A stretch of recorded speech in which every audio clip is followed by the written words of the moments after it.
Bonjour à toutes et à tous. Nous sommes le mardi 26 mai 2026 et notre cher ami, notre frère, le professeur Marandi, est avec nous. Bienvenue parmi nous. Bonjour Nima. Merci beaucoup de m'avoir invité à nouveau dans ton émission. C'est toujours un vrai plaisir. Permettez-moi de commencer par ce qui s'est passé hier. Les deux camps se sont tirés dessus, les États-Unis et l'Iran, et il semble que tout ait commencé par une attaque américaine contre des bateaux iraniens. Que s'est-il passé hier, professeur?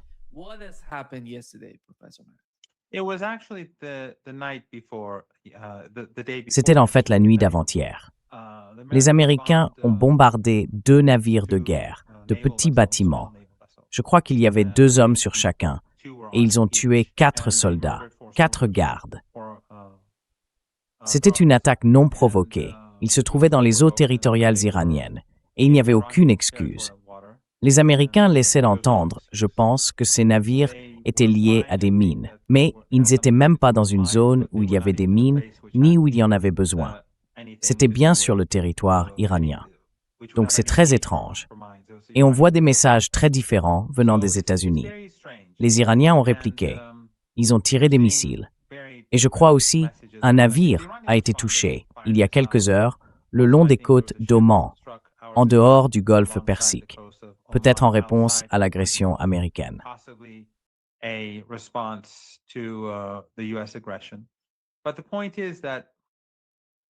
le problème, c'est qu'on reçoit des messages contradictoires de la part des États-Unis. D'un côté, on a vu tous ces signaux. Au départ, les Américains faisaient preuve de souplesse et selon moi, l'accord est un bon accord pour l'Iran. Puis il y a eu beaucoup de résistance aux États-Unis. Et ensuite, Trump s'est mis à publier toutes ces déclarations insensées sur les réseaux sociaux qui, si elles étaient sérieuses, voudraient dire que l'accord était complètement compromis. Mais d'après ce que j'ai compris à la table des négociations, ces tweets ou ces publications en ligne n'avaient rien à voir avec ce qui se passait réellement pendant les discussions. Mais les derniers, je ne sais pas, 5% ou les derniers points sont bloqués, d'après ce que je comprends. Ils sont gelés depuis quelques jours maintenant.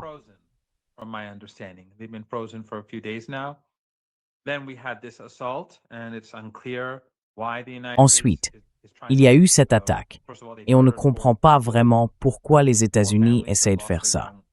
D'abord, ils ont tué 4 personnes. 4 familles ont perdu leur jeune fils. Et on ne sait pas pourquoi ils font ça, pourquoi ils l'ont fait.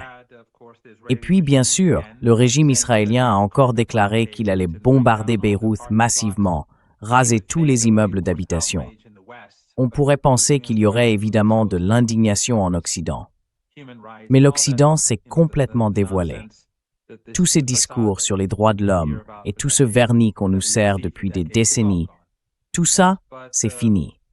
Mais Netanyahou veut étendre la guerre au Liban, mener des frappes aériennes beaucoup plus larges sur des cibles civiles pour faire échouer le cessez-le-feu.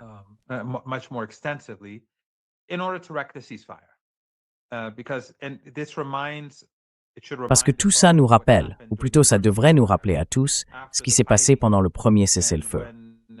Après les combats, juste avant les discussions d'Islamabad, il y avait eu un accord pour que les navires liés aux pays qui aidaient les États-Unis contre l'Iran, les Saoudiens, les Émiratis, le Qatar, Bahreïn, les Émirats arabes unis, puissent partir. Mais l'une des conditions, c'était un cessez-le-feu régional, y compris au Liban. Et donc, dès que cet accord de cessez-le-feu a été signé, déclaré, Netanyahou a commencé à bombarder massivement des villes de Beyrouth. Il a tué des centaines de personnes en 10 minutes. Franchement, c'est incroyable d'en parler et de voir à quel point l'Occident laisse faire pendant que les journalistes occidentaux restent silencieux.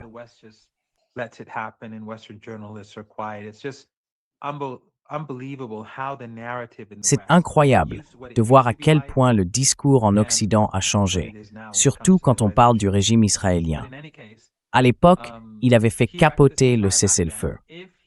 S'il avait arrêté les combats à ce moment-là, on ne serait pas dans la crise économique mondiale qu'on connaît aujourd'hui, parce que le trafic maritime dans le détroit d'Ormuz aurait augmenté à ce moment-là.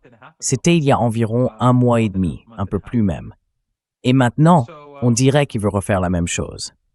Les Iraniens ont réagi en disant que s'il agit ainsi, le processus de paix, les négociations seraient perturbées, voire complètement arrêtées. Voilà où on en est aujourd'hui.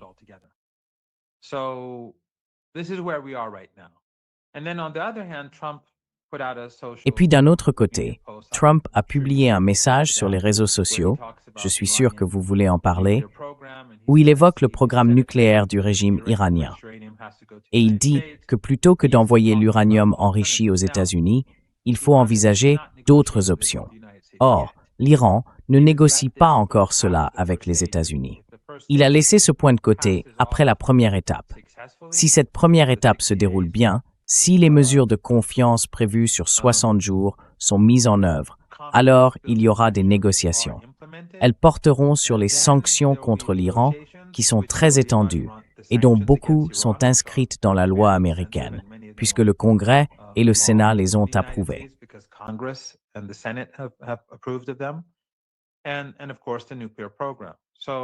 Et bien sûr, il y a le programme nucléaire. Mais ça, ce sera pour plus tard. Pour l'instant, on fait face à un autre problème. Les États-Unis provoquent les Iraniens en tuant des marins iraniens et le régime israélien massacre des civils innocents pour faire échouer le cessez-le-feu. Du coup, on ne sait vraiment pas ce qui va se passer. Personne ne sait. Tout le monde dit simplement qu'il faut attendre et voir. On ne peut même pas dire « il y a des chances que ceci arrive » ou que cela arrive. C'est trop flou. Trop flou.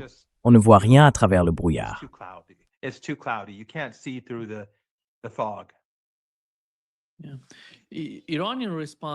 Oui. D'après ce qu'on a appris du corps des gardiens de la révolution islamique, l'Iran affirme avoir abattu un drone MQ-9 et avoir tiré sur un autre drone, un RQ-4, ainsi que sur un F-35. Il semble donc qu'un F-35 soit présent dans la région. Est-ce qu'il teste le système de défense aérienne iranien pour repérer l'emplacement de ses défenses ou pour observer ce qui se passe près du golfe Persique, près du détroit d'Ormuz? Quelles sont les capacités de l'armée iranienne, du corps des gardiens de la révolution en matière de défense aérienne et d'amélioration du système de défense aérienne de l'Iran?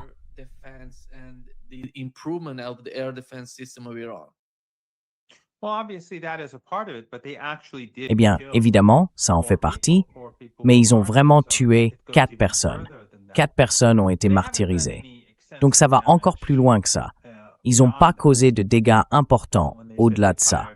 Je veux dire, quand ils ont dit qu'ils avaient tiré des missiles sur des lanceurs et ce genre de choses, rien de tout ça n'était vraiment sérieux. En gros, ce qui s'est passé, c'est que les Iraniens ont tiré des missiles sur eux après qu'ils ont tué ces 4 marins, puis ils ont riposté avec des missiles. Et puis aujourd'hui, un navire a été touché au large des côtes d'Oman. Je ne sais pas exactement ce qu'il y avait sur ce navire, mais je pense que c'était un navire commercial. Et je crois que ça avait probablement un lien avec les Émirats arabes unis. Enfin, c'est mon impression. Mais en tout cas,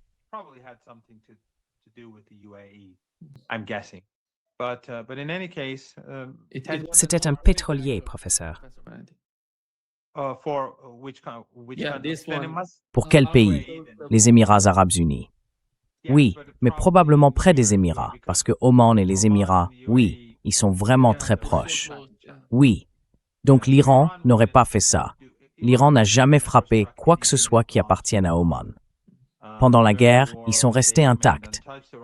Il y a eu quelques drones qui ont touché Oman, et il était clair que ça venait des Émirats ou d'Arabie saoudite, parce que l'Iran entretient d'excellentes relations avec Oman. En fait, Oman a énormément profité du fait de rester en dehors de cette guerre. Ils ont d'excellentes relations avec l'Iran, et ils n'ont subi aucun dommage. C'est d'ailleurs la voie que les autres auraient pu choisir. Mais ils ont préféré faire le contraire et aider les Américains. Mais quoi qu'il en soit, le point essentiel, c'est que quand on regarde ce que les Américains ont fait dans le golfe Persique, quand on regarde ce que Netanyahou prévoit de faire au Liban et ce qu'il a déjà fait, Et puis, quand on regarde les publications de Trump sur les réseaux sociaux dont je parlais tout à l'heure, il est vraiment difficile de voir où tout cela va mener.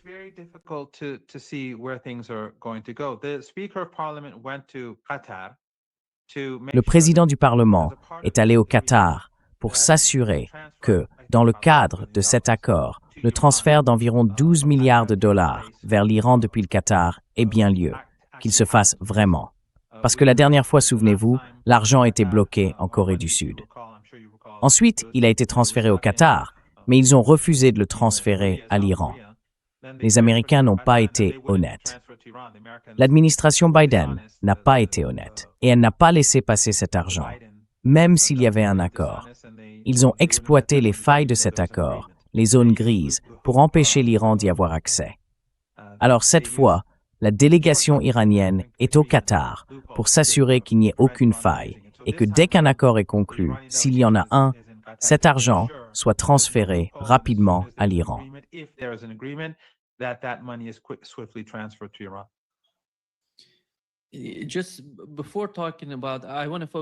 Avant d'en parler, je voudrais d'abord revenir sur ce qui s'est passé au Qatar. Mais ici, on a appris qu'Oman améliore ses relations commerciales avec l'Iran. Un nouveau décret exécutif, signé par le sultan d'Oman, ordonne d'augmenter le volume des échanges et des relations économiques avec l'Iran. Et je pense que le nouveau mécanisme mis en place dans le détroit d'Ormuz rapproche aussi ces deux pays. L'Iran a précisé qu'il ne s'agirait pas d'un péage. Hier, le ministre iranien des Affaires étrangères a expliqué qu'il n'y aurait pas de système de péage, mais plutôt un système de redevance, un peu comme une taxe environnementale, quelque chose de ce genre.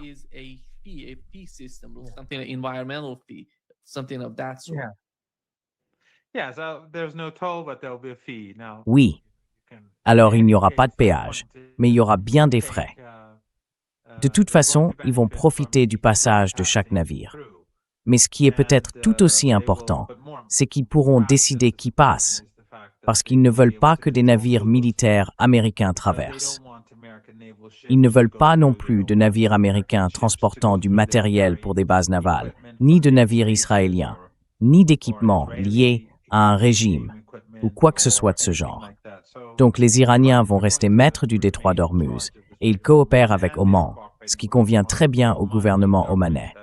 Et comme vous l'avez justement souligné, la relation se renforce. C'est pareil avec le Pakistan, et tout cela se fait au détriment des Émirats.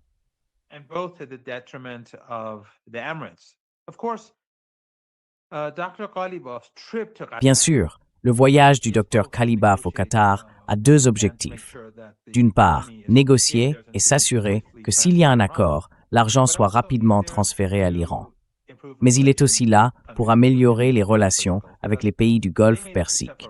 Parce qu'à part Oman et l'Irak, ils ont, disons-le, fait un mauvais choix en soutenant les États-Unis et en les aidant à tuer tous ces Iraniens, à détruire une grande partie de nos infrastructures.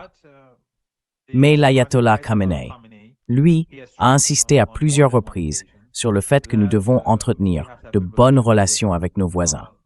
Donc le docteur Ghalibaf, j'en suis sûr, est aussi là pour voir s'il existe des moyens d'améliorer les relations avec les pays du Golfe Persique, pour les pousser ou du moins les éloigner un peu des États-Unis.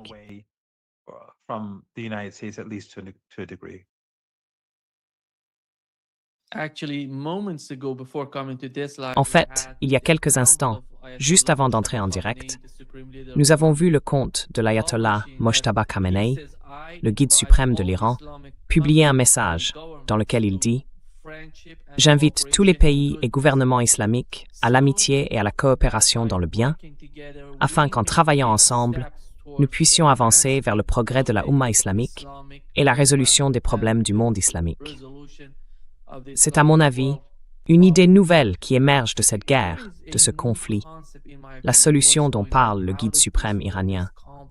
Une nouvelle architecture de sécurité, une nouvelle forme de coopération, quelque chose qui apporterait la paix et la prospérité à la région. Quelle est la vision iranienne derrière ce concept? Et jusqu'où les Iraniens sont-ils prêts à aller pour y parvenir?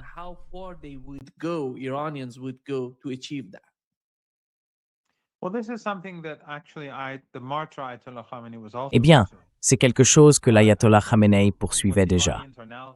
Mais je pense que ce que les Iraniens envisagent aujourd'hui, et ce que l'ayatollah Sayed Mojtaba Khamenei semble penser, et c'est la troisième fois en peu de temps qu'il parle des pays voisins et de la nécessité d'améliorer les relations, c'est que depuis cette guerre, ces pays ont compris que les États-Unis ne leur apportent rien de bon. Suivre les États-Unis a causé d'énormes dégâts à leur image, à leurs infrastructures et à leurs économies.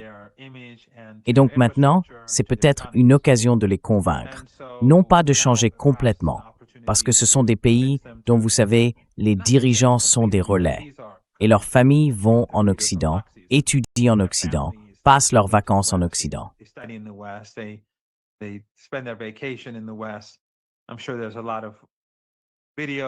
Je suis sûr qu'il existe beaucoup de vidéos montrant des membres de leur famille faire des choses qu'ils ne devraient pas faire en Occident.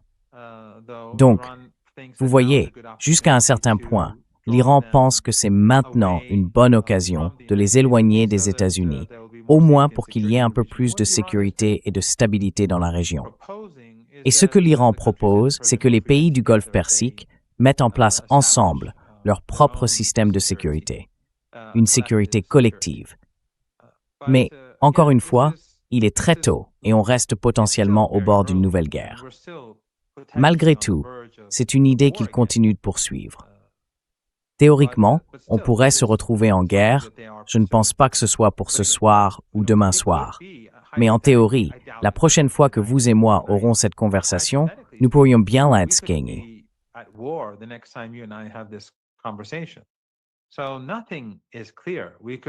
Rien n'est clair. On pourrait avoir un accord. On pourrait aussi se retrouver dans une impasse pendant les prochains jours, ou même en guerre. C'est totalement incertain sur la direction que prennent les choses. Mais en tout cas, le message du dirigeant, le message du Hajj, je trouve que c'est un message très intéressant qui vient tout juste d'être publié sur son compte Twitter et sur d'autres comptes, ainsi que sur son compte Telegram. Et cela coïncide avec le voyage du docteur Ghalibaf au Qatar. D'après ce que je sais, il y est toujours, en tout cas, il y était encore ce matin. Je pense que c'est une nouvelle tentative de l'Iran pour voir si la situation peut évoluer. Et il semble effectivement y avoir un certain mouvement. Je ne connais pas les détails, mais apparemment, il y a des discussions bilatérales en cours entre l'Iran et d'autres pays de la région du Golfe Persique. Et il y aurait eu quelques avancées.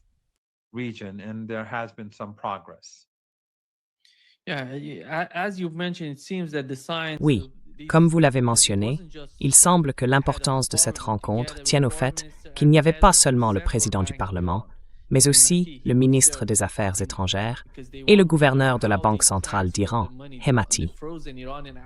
Il était là parce qu'ils veulent savoir comment l'argent a été transféré, les avoirs iraniens gelés, qui représentent environ 24 milliards de dollars. Et il semble que les États-Unis aient accepté d'en libérer au moins la moitié avant 60 jours de cessez-le-feu, puis de libérer la seconde moitié pendant ces 60 jours.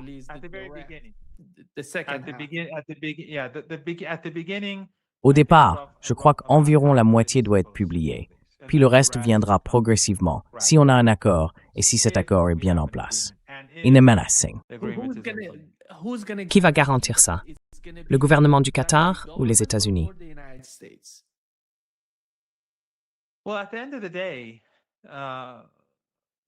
Au final, l'Iran a beaucoup appris de l'accord sur le nucléaire, le JCPOA. Dans le JCPOA, auquel j'ai participé, les négociations du JCPOA, j'étais à Vienne quand il a été signé. À l'époque, j'étais le conseiller média du ministre des Affaires étrangères, le Dr Zarif.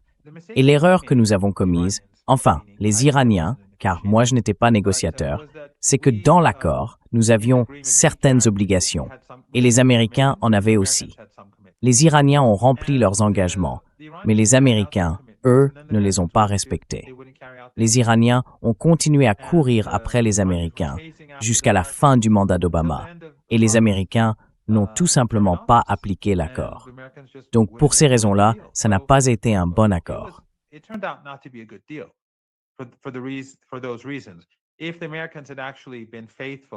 Si les Américains avaient vraiment respecté et honoré l'accord, ça aurait pu être un bon compromis.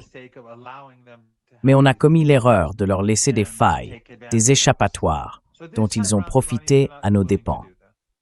Cette fois, les Iraniens ne sont pas prêts à refaire la même erreur. Dès le départ, ils doivent recevoir l'argent, et c'est pour ça qu'ils sont au Qatar, pour s'assurer que tout se fasse immédiatement, sans le moindre accroc. Mais au final, les Iraniens ont l'atout le plus important, le détroit d'Ormuz. Et si les Américains ne respectent pas leurs engagements, alors le détroit sera fermé. C'est pour ça que l'Iran a obtenu un accord aussi avantageux. Pendant la guerre, ils avaient l'avantage, et grâce à cela, ils ont aussi pu garder le contrôle du détroit d'Ormuz.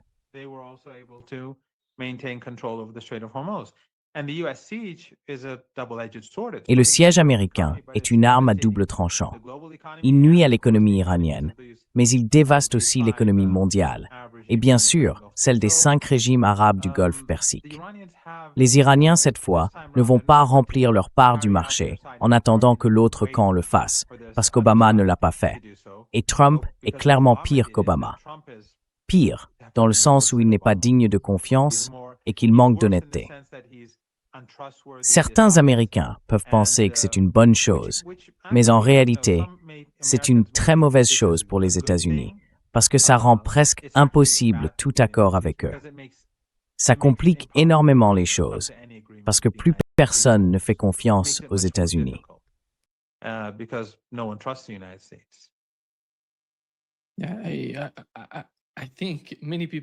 Je pense que beaucoup de gens le savent, parce que si Donald Trump a le sentiment, dans les 2 prochaines heures, qu'il peut vaincre l'Iran en l'attaquant, il le fera. Il ne se soucie pas des négociations, de ce qui se passe, ni de ce qui s'est passé jusqu'à présent.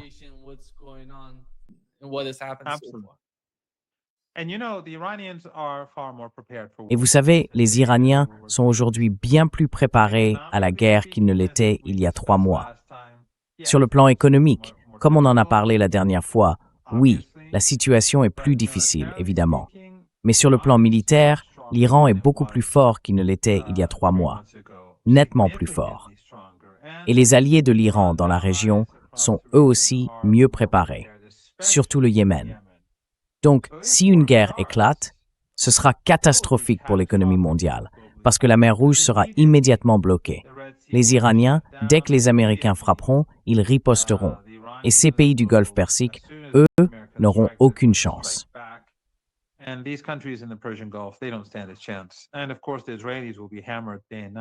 Et bien sûr, les Israéliens vont être frappés jour et nuit. Donc, je pense que Trump ne veut pas la guerre. Je pense même qu'il en a peur. Et le fait qu'il ait fait d'importantes concessions dans cet accord en est la preuve.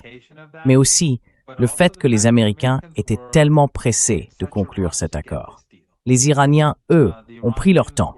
À cause du JCPOA, ils voulaient s'assurer qu'il n'y ait aucune faille, rien dont les Américains puissent profiter. Les Iraniens sont allés au Qatar, ils veulent s'assurer que tout fonctionne correctement. Mais les Américains, eux, sont pressés. Ils l'ont toujours été. Et puis soudain, comme je l'ai dit, on était presque sur la ligne d'arrivée.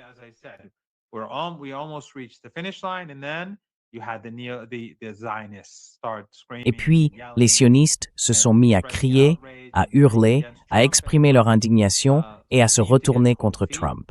Et Trump, lui, a semblé hésiter, comme s'il avait pris peur. Ensuite, on a vu Netanyahou dire qu'il allait détruire les villes, comme un monstre, vraiment. Et encore une fois, l'Occident ignore complètement tout ça. Vous savez, c'est l'une des choses qui, je ne veux pas encore digresser, mais c'est vraiment révoltant.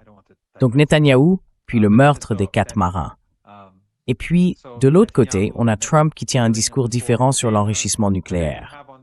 Alors, au final, on ne sait pas trop où tout ça va mener.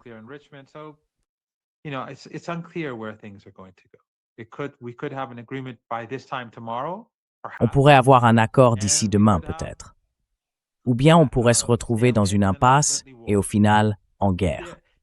Franchement, si quelqu'un pense qu'une option est plus probable que l'autre, je ne vois pas la logique. Tout est trop flou, trop incertain. Mais en tout cas, ce que je voulais dire, c'est que vraiment les journalistes occidentaux devraient avoir honte. Ils n'ont aucune crédibilité, aucune humanité. Rien du tout. Ce sont des coquilles vides. À Gaza, ils ont tous fait semblant de croire que puisque nous n'avions pas de présence sur place, nous ne pouvions pas rendre compte ni confirmer le génocide, alors qu'on le voyait jour et nuit depuis 2 ans et demi.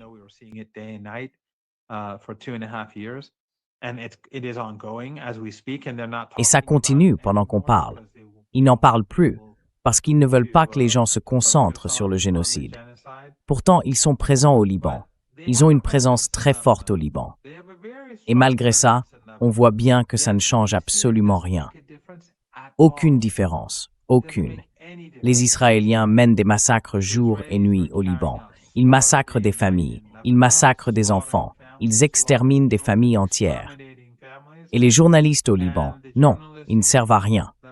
Les journalistes occidentaux, pareil, ils ne servent à rien. Les journalistes des grands médias occidentaux, inutiles. Et qu'ils soient là ou pas, ça ne change rien. La politique reste toujours la même.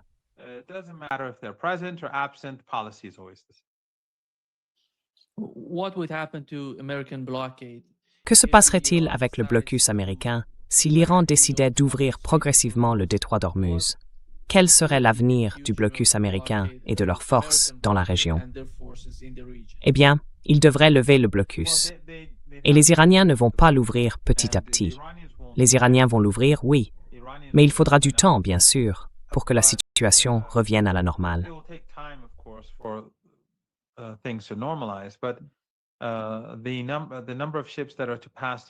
Le nombre de navires qui doivent passer par le détroit dans le mois devrait être le nombre habituel. Et les Américains vont lever les sanctions sur le secteur énergétique iranien. Ces avoirs seront débloqués. Comme on en a parlé, il y aura un cessez-le-feu régional et les Américains seront responsables du régime israélien parce que, dans le texte, il est question de l'Iran et de ses alliés, et des États-Unis et de leurs alliés. Ce qui met le régime israélien au même niveau que le Hezbollah et l'Iran au même niveau que les États-Unis. Le régime israélien équivalent au Hezbollah.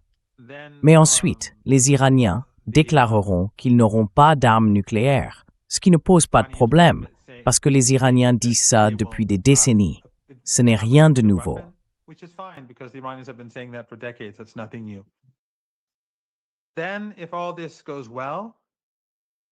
Alors, si tout ça se passe bien, au bout de 2 mois, ils entament un processus de négociation sur les sanctions et sur le programme nucléaire.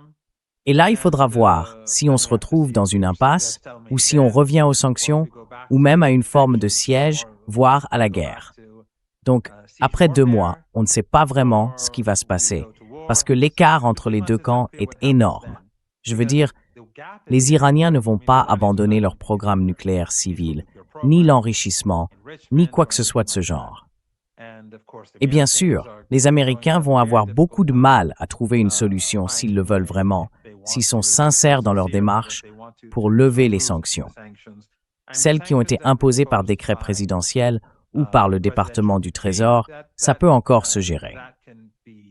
Mais celles qui viennent du Congrès, celles qui sont inscrites dans la loi, là, c'est une situation bien plus compliquée.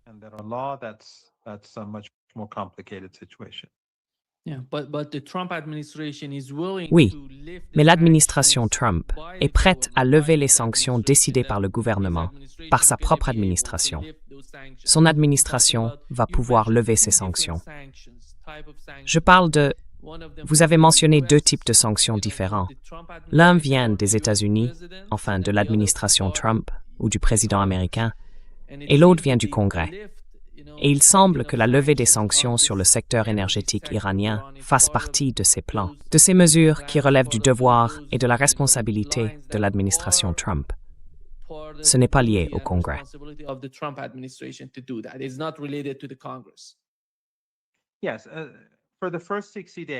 Oui, pendant les 60 premiers jours, il va suspendre ces sanctions, comme ils l'ont fait pour le pétrole russe et aussi pour le pétrole iranien pendant la guerre, parce qu'ils voulaient maintenir les prix bas. Même si au passage, l'Iran a gagné énormément d'argent grâce à ça. Mais après ces 60 jours, il faudra aborder la question des sanctions dans leur ensemble, pas seulement celles liées au secteur de l'énergie. il faudra lever toutes les sanctions. Et lever toutes les sanctions, ça inclut aussi celles qui sont imposées par la loi. Les Iraniens n'accepteront pas que les Américains leur disent « on ne peut rien faire, c'est la loi ». Les Iraniens répondront « ce n'est pas notre problème ». Donc, si les Américains refusent de lever ces sanctions, évidemment, les Iraniens feront beaucoup moins d'efforts ou seront beaucoup moins enclins à coopérer, après 2 mois, sur les autres sujets qui existent entre l'Iran et les États-Unis. Mais bon, ça c'est pour plus tard. Pour l'instant, il faut déjà voir si on atteint cette première étape. Et ça, ce n'est pas encore sûr.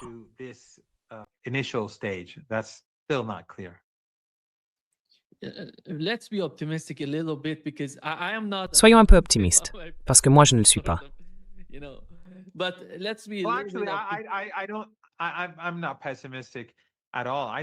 Je ne suis pas du tout pessimiste. Je pense que de toute façon, la situation est claire. Et je n'aime pas la guerre. Mais si les Américains repartent en guerre, ils vont la perdre. S'ils continuent avec une guerre d'usure, l'économie mondiale va s'effondrer. L'économie iranienne va se dégrader, mais les Iraniens tiendront le coup.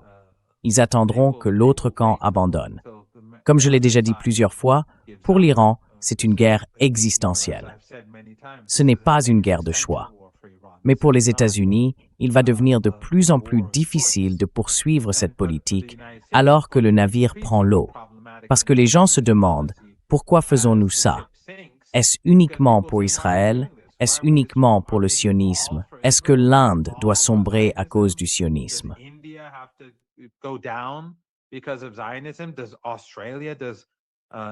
Est-ce que l'Australie, le Niger, le Brésil, est-ce que tous ces pays doivent souffrir à cause du sionisme? Est-ce que le peuple américain doit souffrir à cause du sionisme, à cause de Netanyahou? Ça va rendre la situation beaucoup plus difficile pour les États-Unis.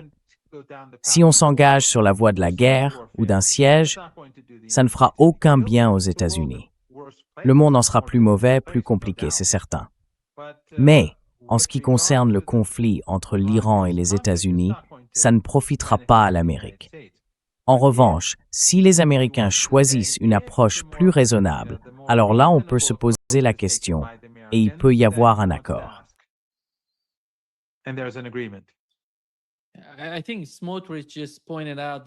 Je crois que Smotrich a justement fait remarquer hier que Netanyahou avait poussé Trump vers une guerre avec l'Iran. Et il a expliqué en gros, en évoquant le rôle qu'Israël aurait joué dans cette guerre. Et je pense, Donald Trump, professeur Marandi, si on en vient au problème intérieur de Donald Trump, c'est pas seulement une question d'économie mondiale, c'est aussi ce qui se passe aux États-Unis. Beaucoup de gens diraient peut-être que l'Iran devrait laisser durer cette période de désespoir de Donald Trump pendant quelques mois pour voir ce qui se passerait pour lui. Que répondriez-vous à ceux qui affirment que si l'Iran concluait un accord avec les États-Unis, cela aiderait d'une certaine manière Donald Trump et sa position à l'intérieur du pays?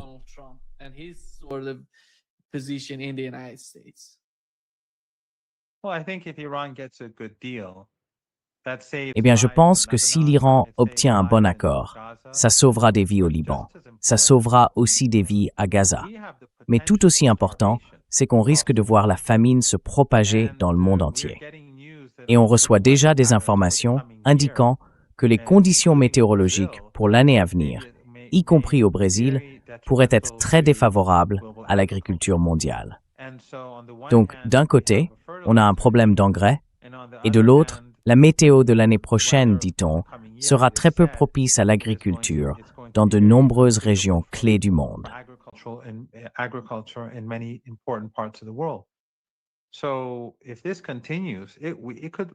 Donc, si ça continue, ça pourrait mener à la famine dans différentes régions du monde. Je déteste Trump autant que tout le monde, vraiment. Et je déteste le sionisme et tout ça, tu vois. Mais, tu sais, voir des gens dans le sous-continent indien mourir de faim ou quelque part en Afrique ou ailleurs, ça, oui, c'est quelque chose qu'il faut absolument arrêter, qu'il faut empêcher. Alors, si on peut obtenir un accord pour mettre fin à ce blocus, je pense que si c'est un accord raisonnable et solide, c'est ça la priorité.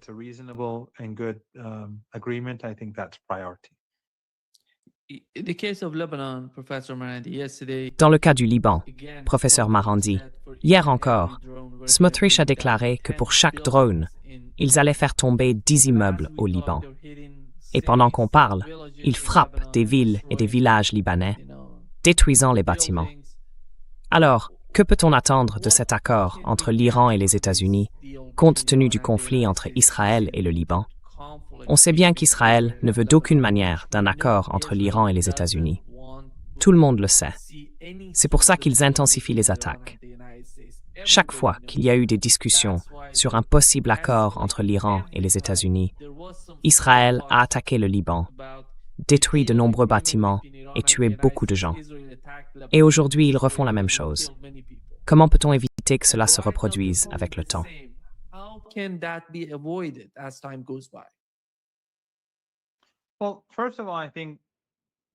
Eh bien, tout d'abord, je pense que Netanyahou et les sionistes se dévoilent eux-mêmes aux yeux du monde. Les médias occidentaux ne veulent pas que les gens entendent ça, mais sur les réseaux sociaux et ailleurs, les gens partout dans le monde voient ce qui se passe. Et l'Occident ne peut plus le cacher.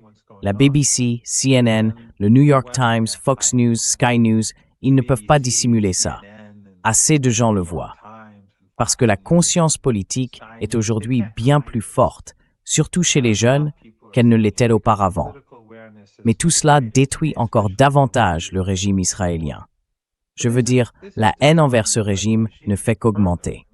C'est en train de devenir, enfin, tous les jeunes se sont retournés contre ce régime, partout dans le monde, et particulièrement en Occident.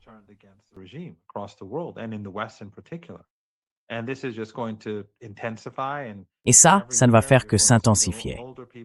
Chaque année, les personnes âgées qui continuent de soutenir ce régime génocidaire vont disparaître, et les jeunes vont devenir de plus en plus influents.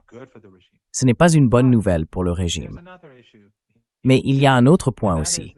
Les gouvernements du monde entier vont de plus en plus se retourner contre le régime israélien, parce que l'Iran n'acceptera jamais un accord qui permettrait à ce régime de commettre un génocide au Liban. Ça n'arrivera pas. On l'a déjà vu. Lors du premier cessez-le-feu, avant qu'on parte pour Islamabad, les Israéliens ont commencé à bombarder massivement le Liban pour le bloquer. Et l'Iran a dit « D'accord, mais au moins, excluez le Liban du cessez-le-feu ». Les Iraniens ont répondu « Non, en aucun cas ». Et Trump a dit que le Liban n'en faisait pas partie.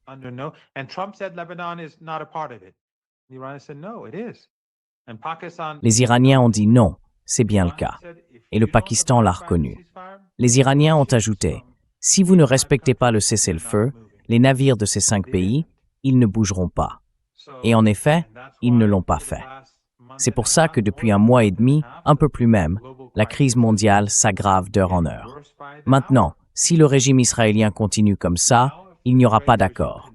Et donc, partout dans le monde, les pays verront non seulement ce régime génocidaire, mais aussi, quand le Hezbollah frappe des chars, ils se vengent, ils massacrent des dizaines de personnes et de familles, et ils font s'effondrer des immeubles entiers.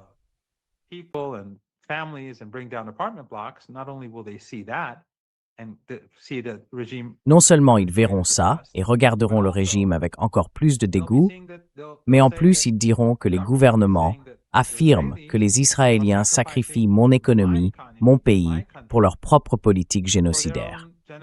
Donc ça va nuire au régime, à la fois sur le plan international et politique, mais aussi vis-à-vis de la population mondiale. C'est une situation perdant-perdant pour le régime. Mais comme je l'ai dit, il n'y a aucune chance que l'Iran accepte que le Liban soit exclu. Et l'Iran est prêt à en payer le prix. C'est pour ça qu'on a aujourd'hui un blocus sur les ports iraniens.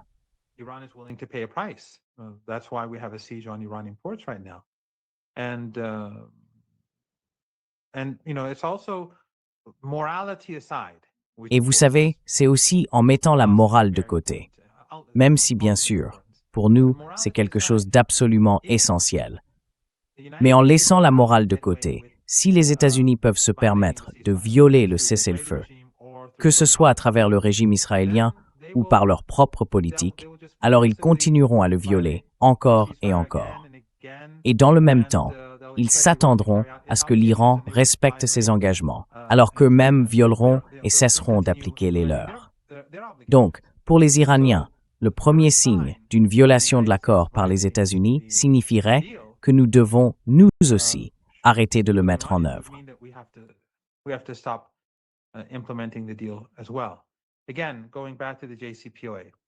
Encore une fois, si on revient sur le JCPOA, les Américains ont violé l'accord à plusieurs reprises, alors que les Iraniens, eux, avaient déjà respecté leur part du marché. Pour eux, c'était très difficile de revenir en arrière, donc ils ont dû continuer à insister. Mais Obama, lui, n'en avait rien à faire. En réalité, plus le temps passait, plus il violait l'accord. Et c'est ça que les Iraniens ont retenu. Ils ont compris qu'au premier signe d'une violation américaine, ils devaient réagir immédiatement.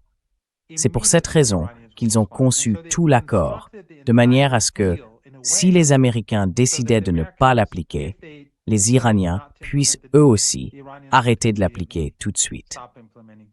Exactement comme on l'a vu encore une fois, désolé de me répéter, mais comme on l'a vu quand ils ont accepté le premier cessez-le-feu après la guerre chaude, au moment où le régime israélien a commencé à bombarder massivement Beyrouth.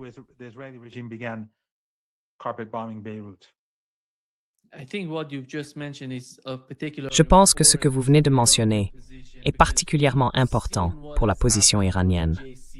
On a vu ce qui s'est passé pendant le JCPOA quand Donald Trump a décidé de s'en retirer. Il y a eu le retour des sanctions et toute cette confusion qui s'en est suivie. Rien de tout cela ne devrait se reproduire cette fois-ci avec ce nouvel accord s'ils parviennent à le conclure.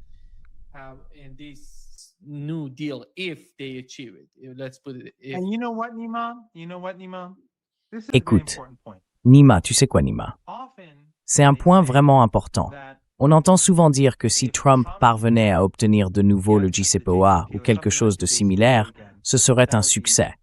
Mais il n'obtiendra jamais le JCPOA à nouveau, parce que le JCPOA n'était pas un bon accord pour l'Iran, alors que c'était un bon accord pour les États-Unis. Et c'est Trump qui l'a sapé. Pourquoi c'était un bon accord pour les États-Unis et un mauvais pour l'Iran? Parce qu'il avait été conçu de manière à permettre aux États-Unis de ne pas respecter leur part du marché. Si les États-Unis avaient appliqué leur côté de l'accord, ça aurait été un accord équilibré.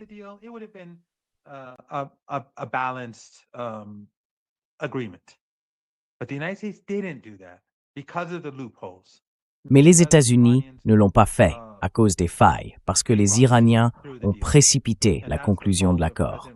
Et ça, c'est la faute du président Rouhani, qui tenait absolument à finaliser cet accord et a mis la pression sur le ministère des Affaires étrangères et sur le docteur Zarif.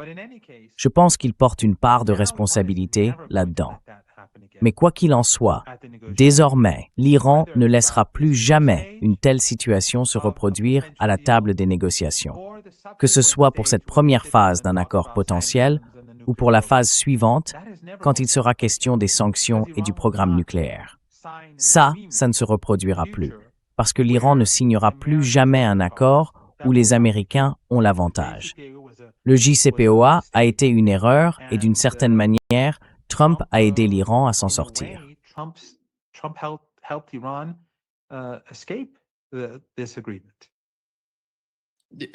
Pensez-vous que la participation des Européens au JCPOA ait aussi été une erreur?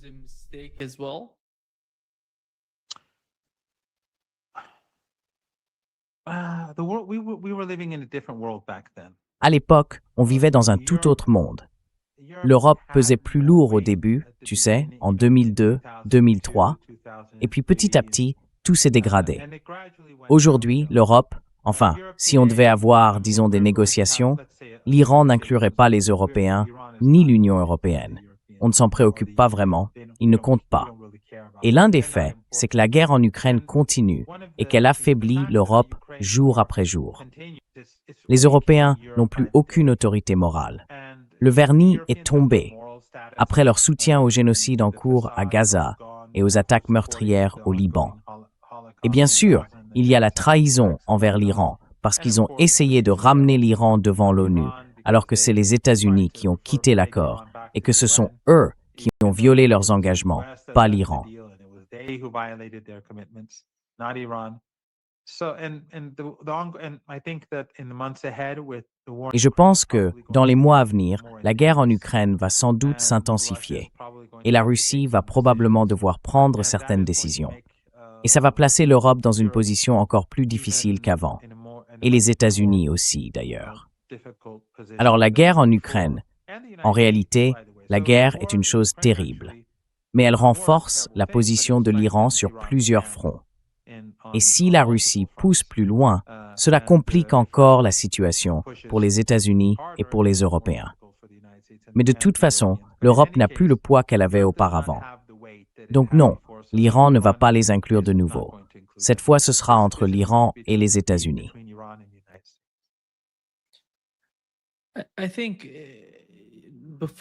Je pense que ce que le Hamas a fait le 7 octobre, en ce qui concerne l'avenir de la Palestine, c'est quelque chose d'historique à mon avis.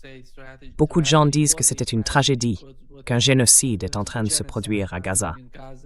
Mais moi, je dirais que c'est l'avenir du peuple palestinien, parce qu'ils ont mis fin aux accords d'Abraham. Souvenez-vous de ce qui se passait avant le 7 octobre. Tous ces pays du Golfe, avec la Turquie, étaient en train de normaliser leurs relations avec Israël. Ils voulaient oublier, ignorer le droit des Palestiniens. Et ça, aujourd'hui, ça a changé. Pensez-vous que dans la nouvelle attitude de l'Iran vis-à-vis des pays du Golfe, la manière dont ils vont dialoguer avec eux, avec le Pakistan, avec la Turquie, à propos des accords d'Abraham, va évoluer? Parce qu'hier, Donald Trump a évoqué la possibilité que l'Iran rejoigne les accords d'Abraham. Je ne sais pas d'où ça sort parce que c'est absurde. Quiconque connaît la politique iranienne sait que l'Iran ne reconnaît pas Israël. Comment pourrait-il le faire? Quelle est votre lecture de tout ça? Qu'en pensez-vous?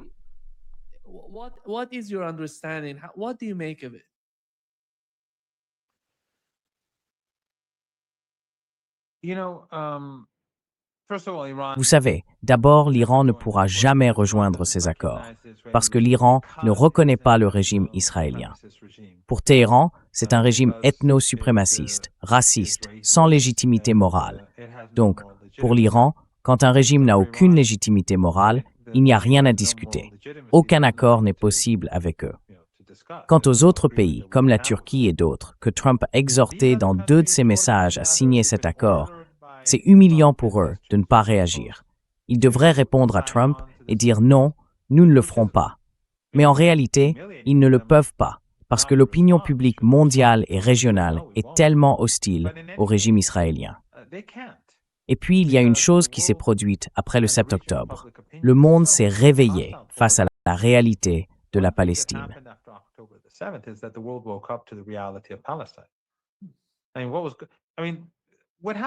Je veux dire, ce qui s'est passé le 7 octobre, on n'a pas besoin d'y revenir.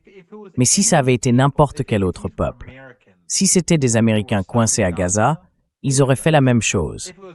Si c'était des Européens bloqués à Gaza depuis des décennies, expulsés de chez eux et enfermés dans ce camp de concentration, ils auraient fait pareil. Et tout le monde le sait. Tout le monde le sait. Gaza est assiégé depuis des décennies. C'est évident. Ceux, en Occident, qui veulent faire croire que l'histoire a commencé le 7 octobre, ce sont juste des partisans du génocide. Ce sont des gens sinistres. Ce sont des gens mauvais. Et qu'ils soient journalistes, diplomates, membres des élites ou autres, ce sont simplement des gens mauvais.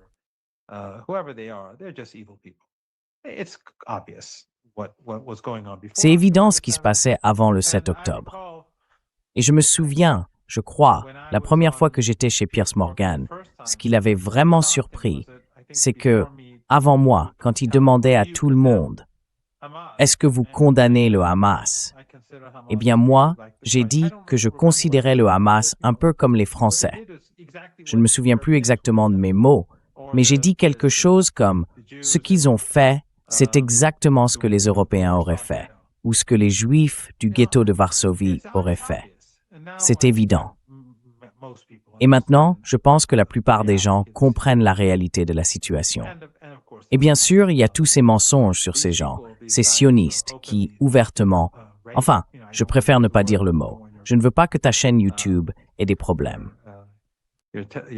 YouTube channel to get into trouble, but they openly do things to men and women. Mais ils font ouvertement des choses à des hommes et des femmes en prison, et on les célèbre pour ça. Et ensuite, ils mentent sur ce qui s'est passé le 7 octobre. Mais quoi qu'il en soit, ces pays de la région ne pourront pas se rapprocher du régime israélien, parce que ce régime est aujourd'hui profondément méprisé, non seulement dans la région, mais dans le monde entier. C'est pour ça que je dis depuis 2 ans que le régime israélien est en train de mourir, tout comme l'Empire américain est en train de mourir. L'article de Kagan dans The Atlantic, il ne faut pas en sous-estimer l'importance. L'article de Robert Kagan dit en substance que c'est la plus grande défaite, la guerre contre l'Iran, la plus grande défaite de l'histoire des États-Unis. Et ça va provoquer un véritable tournant. La présence américaine dans notre région touche à sa fin. Ça ne se fera pas demain, mais c'est en cours.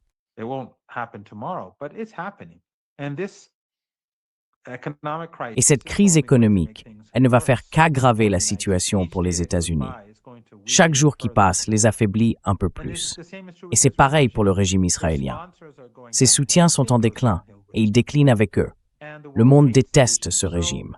Alors oui, il peut massacrer des Palestiniens en ce moment, continuer à tuer des femmes et des enfants au Liban. Et encore une fois, je veux souligner l'héroïsme du Hezbollah. D'abord, la manière dont il riposte, dont il frappe les chars et les forces militaires. Et le régime israélien, dans sa rage, bombarde le Liban. Mais vous savez, le Hezbollah a fait ça dès le tout début pour détourner les troupes israéliennes de Gaza à la demande des Palestiniens, même s'il savait que cela entraînerait le massacre des familles de la résistance et des communautés qui la soutiennent.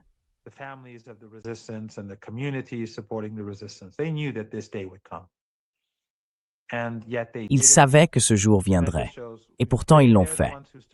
Et ça montre bien, vous savez, que ce sont eux qui se sont dressés contre Daesh et Al-Qaïda.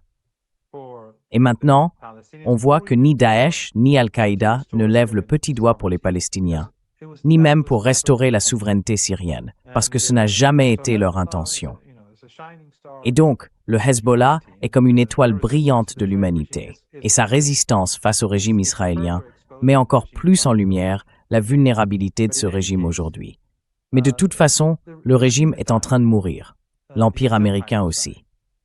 Ce que Trump a fait dans le Golfe Persique et contre l'Iran, ce que Trump et Netanyahou ont fait, c'était simplement accélérer ce déclin qu'on observe depuis quelques années, mais surtout ces 2 dernières années dans notre région. Leur déclin s'accélère, clairement.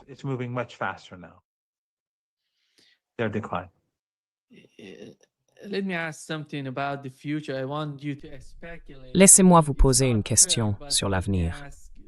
J'aimerais que vous spéculiez un peu. Je sais que ce n'est pas très juste, mais je vous la pose quand même, parce que beaucoup de gens dans les médias alternatifs, beaucoup de ceux qui soutiennent les actes de résistance, veulent savoir si le Hezbollah ou le Liban vont obtenir un système de défense aérienne, parce qu'avec ça, leur capacité s'améliorerait énormément, et ils pourraient atteindre les avions de chasse israéliens quand ceux-ci viennent bombarder des bâtiments, tuer des gens, des civils. Ils devront bien en arriver là, à un moment donné. Mais vous, qu'est-ce que vous en pensez?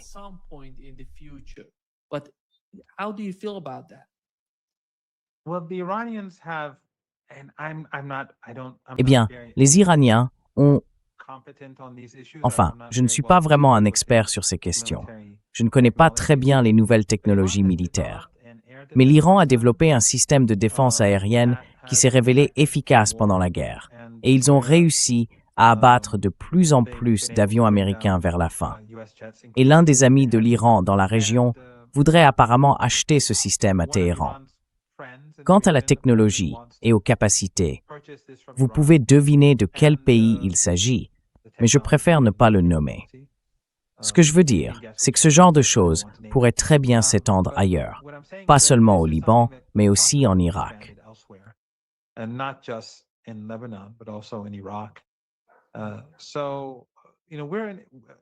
Vous savez, on vit dans un monde qui change, mais je pense que la défaite finale du régime israélien viendra du fait qu'il sera perçu comme illégitime à travers le monde, et aussi du déclin des États-Unis. Alors oui, les Iraniens feront évidemment tout ce qu'ils peuvent pour aider la résistance. Je veux dire, en Syrie, je l'ai déjà dit la dernière fois, si le gouvernement syrien était vraiment sérieux à propos du rétablissement de la souveraineté syrienne, l'Iran et la résistance iraient immédiatement à son secours. Mais ils n'ont aucune intention de le faire. Et même s'ils prenaient cette décision, le régime de Jolani, je n'ai aucun doute que le Qatar, Erdogan et d'autres ne feraient rien pour les aider. En revanche, l'Iran interviendrait tout de suite, ainsi que la résistance en Irak et celle au Liban.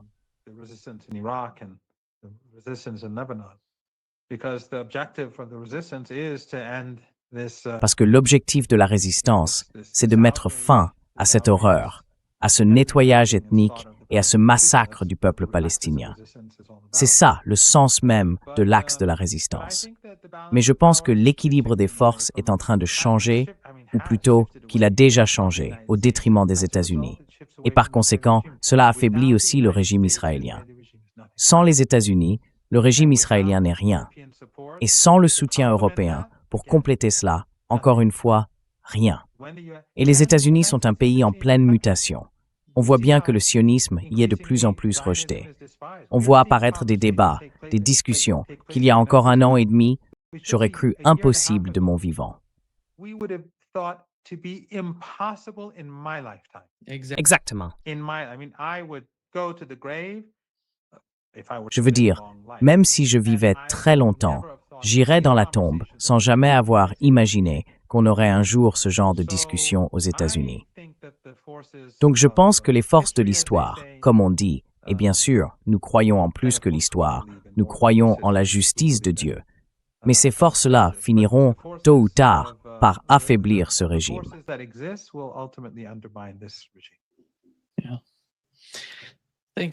Merci beaucoup, professeur Marandi, d'être avec nous aujourd'hui. Juste une chose, Nima, vas-y. J'ai déjà dit ça plusieurs fois, et je sais que j'en fatigue certains, mais c'est un moment important dans l'histoire de notre région.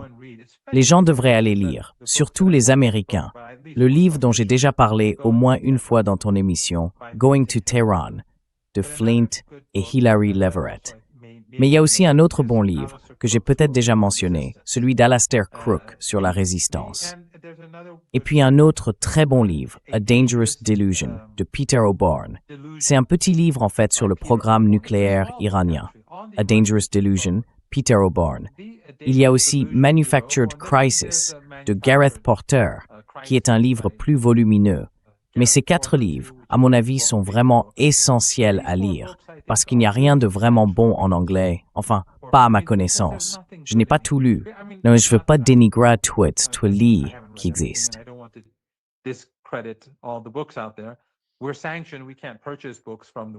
Nous sommes sous sanction. Nous ne pouvons pas acheter de livres venant de l'Occident. Mais les livres que j'ai lus sur l'Iran, en anglais, et qui ne sont pas écrits par des Iraniens, mais par des auteurs occidentaux. Ces 4 livres, à mon avis, ouvrent vraiment les yeux.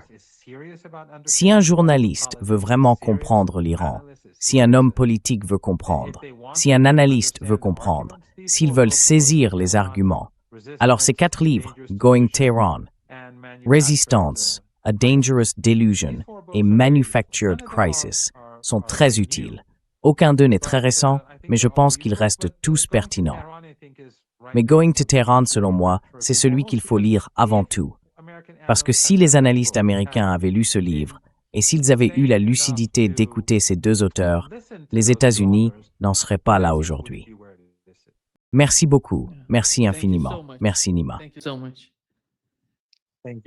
Toujours un grand plaisir. To Thad Springmorsing. Merci.